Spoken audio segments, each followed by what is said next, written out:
everyone.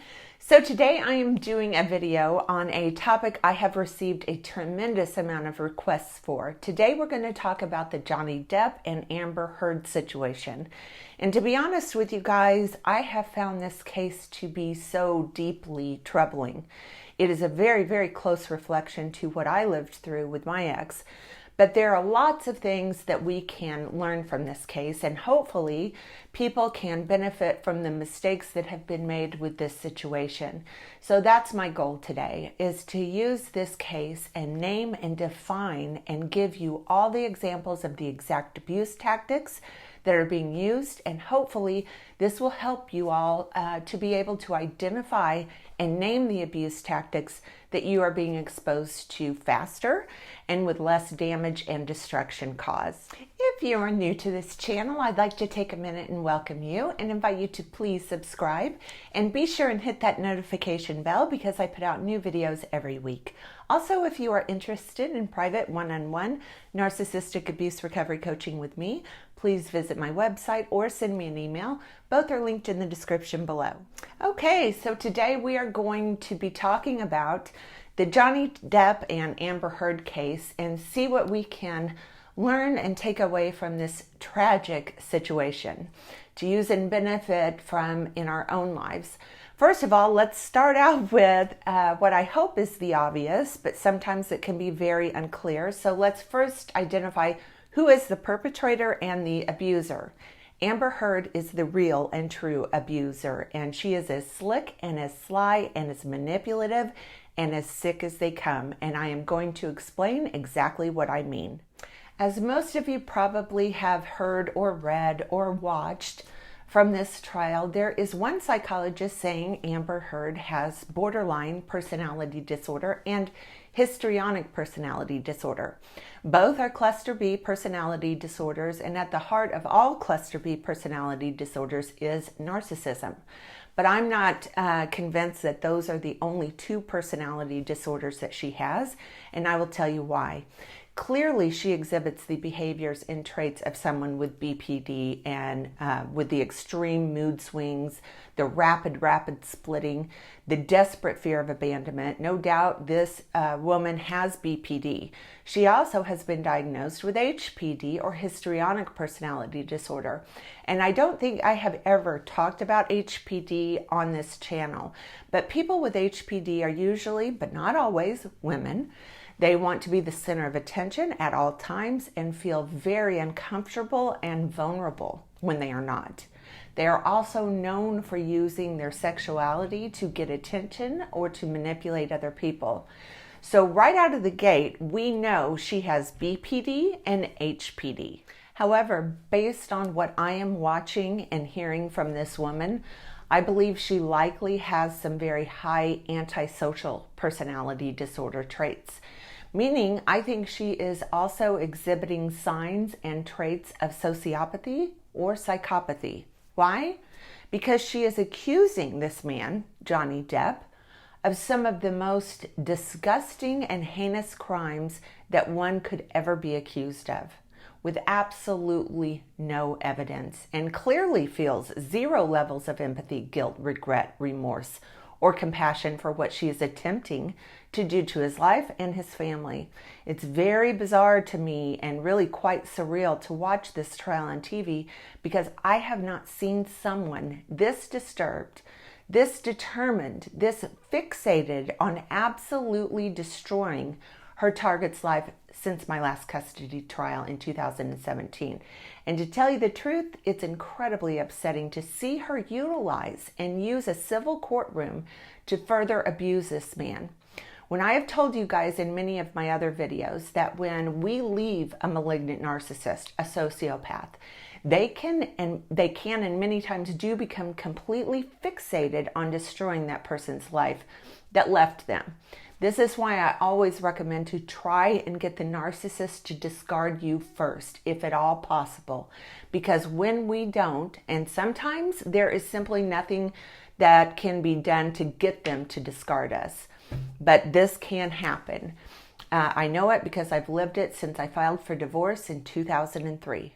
The other thing I would like to mention is the fact that They are in the wrong courtroom, in my opinion. What we are watching with this trial is a crime. This is criminal, what she's doing to him. And in my opinion, he should be awarded every single thing he is asking the court for. And then they need to handcuff her and walk her over to her new jail cell and wait for her criminal trial to begin. What we are witnessing here is criminal. And there has got to be a way, there has got to be some way that we can stop these people and these courts from allowing people like her to use and abuse and mock and desecrate on our legal system so that they can continue to do this to someone.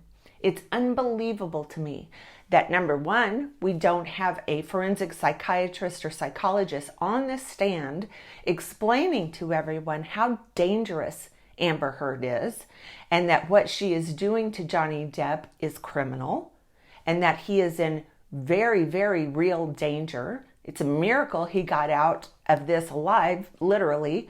And I just do not understand why this country and so many others continue to allow these people to prolong the abuse using the courts. It is such a shame that in 2022, something like this is still going on. So sad and so pathetic. I realize that Johnny Depp is the person that has sued her. However, in my opinion, this never should have gotten to this place. A criminal investigation should have been conducted, clearing Johnny Depp of these horrific allegations, and Amber Heard should be on trial in a criminal court. He's been dealing with this woman since 2011 or 2012. The divorce proceedings began in 2015, I believe. So Johnny Depp has been subjected to her sick games and manipulation tactics for nearly a decade. So I will say it again. This should have never gotten this far. There should have been a criminal investigation into this matter, and she should have been held criminally accountable years ago. No person should be subjected to this for decades. And on top of that, there is a mental health care professional that has testified for Amber Heard, claiming that her behavior is due to post-traumatic stress disorder. And that just blows my mind. Thank God, thank God, thank God they did not have any children together. Had that happened, she would have never stopped doing this to him. And of course, would eventually start doing this to their children. I do know that she recently had a baby with a frozen embryo made with Elon Musk and against his will. All I have to say is good luck, Elon, because you're going to need it. So now let's talk about some of the specific abuse and manipulation tactics that she is using and why they worked so well on Johnny Depp. First of all, if you have discovered that you have been in a long-term relationship or marriage with one of these people, then 99% of the time something called repetition compulsion will be at play here with the victim to one degree or another. What is repetition compulsion? Repetition compulsion is a subconscious desire, so we are unaware of this desire, to recreate the relationship the victim had with their narcissistic, abusive, or toxic parent in an effort to get it right. Johnny Depp has testified about how abusive his mother was and how she beat down his dad for so many years. He meets Amber Heard and the repetition compulsion kicks in and off to the races they go. So for example, in my own case, I was raised by an abusive, malignant narcissist and walked right into a marriage with one. And with the benefit of hindsight, when I think about it now, there was something inside of me saying or thinking that if I can get this man, who is identical to my father, to love, respect, and protect me, then that would mean that I have always been worthy of my father's unconditional love, affection, attention, and protection. But unfortunately, as I now know, I nor anyone else can or will ever get it right with a malignant narcissist. This is why early education about this pathology is so critically important. It needs to be mandatory, in my opinion, that this is taught in the later years of high school and certainly in college. I also believe there should be education campaigns that the government is responsible for that will help in educating the general public about these people, how they operate, how they think, and how prevalent they are in everyday society. If you and I had have been educated as young adults, how differently our lives could have been. Other abuse and manipulation tactics that are going on here are, number one, tons of projection. Amber Heard is accusing Johnny Depp of the exact things she is guilty of. Number two, the gaslighting is too extensive to even begin to cover in this video. However, she is one of the best gaslighters that I have ever seen. Another point I would like to make here is Johnny's very first trauma-bonded relationship was likely to his mother. So when he meets Amber, it ignites those feelings he had when his mother was being loving and kind to him. For many of us, myself included, I thought the feelings and the emotions I experienced in a trauma-bonded relationship was actual love. If I did not experience those feelings, those emotions, I did not believe it was actual love. These intense highs and lows, the roller coaster of being in a trauma bond, in my mind, was the definition of what love looks like and feels like.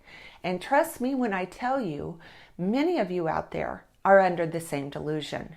Those of us who have been raised in a trauma-bonded relationship must take time and completely dismantle our understanding of love and redefine and understand what love actually is, what real love actually looks like and feels like. Because if we don't, we will just go from one trauma-bonded relationship to the next.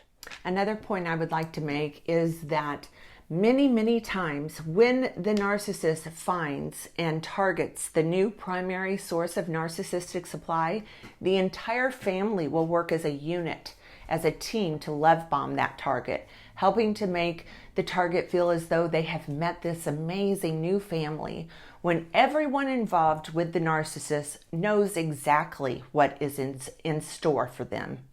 And I do believe this is exactly what happened to Johnny Depp with Amber Heard's family and friends. They moved in on him out of nowhere, and within weeks they were living with him or were living rent-free in a property that Johnny Depp owned. These people work as a team to get and keep the target isolated from anyone who might see through the bullshit. This certainly happened to me anyway. Another abuse and manipulation tactics that Amber Heard used on Johnny Depp is victim shifting, blaming and shaming, projection, deflection, withholding sex, love, and affection to manipulate him, her pathological lying, her entitlement, her exploitative behavior. She utilizes reactive abuse in nearly every recording I've heard, and her complete and total lack of empathy for what she is putting him and his kids through is shocking, nauseating, disturbing, and grotesque. And she has zero feelings of shame or guilt for what she has done to him and continues to do to him. Another huge red flag that was missed is how quickly she got him to marry her. Narcissists move fast, very fast, if they know you are a premium source of narcissistic supply, as of course Johnny Depp would have clearly been. This just goes to show you, though, that this can happen to anyone. Johnny Depp already had struggled with addiction issues. He was very vulnerable at the time in his life when he met her. People who have complex PTSD very often have addiction issues. And based on what I have learned about Johnny Depp's childhood, I would bet all the money in the world that he has and is unaware that he has Cptsd. She knew he was an addict. She knew he was vulnerable, and she was taking pictures of him sleeping or passed out since their honeymoon. She was getting all of her evidence in order to launch a very nasty smear campaign against him from day one. She really doesn't realize how fortunate she is that Johnny Depp's primary trauma response is flight. Had she targeted someone with a fight trauma response, This could be a completely different situation.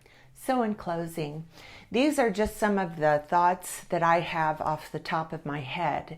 If y'all like this video, I may do a couple of follow-ups on this case. This is an opportunity for us to educate ourselves in real time, which doesn't happen, often or every day. So please be sure to leave me your comments below. I will be interested in hearing your thoughts and your opinions as well. I hope y'all have a wonderful day.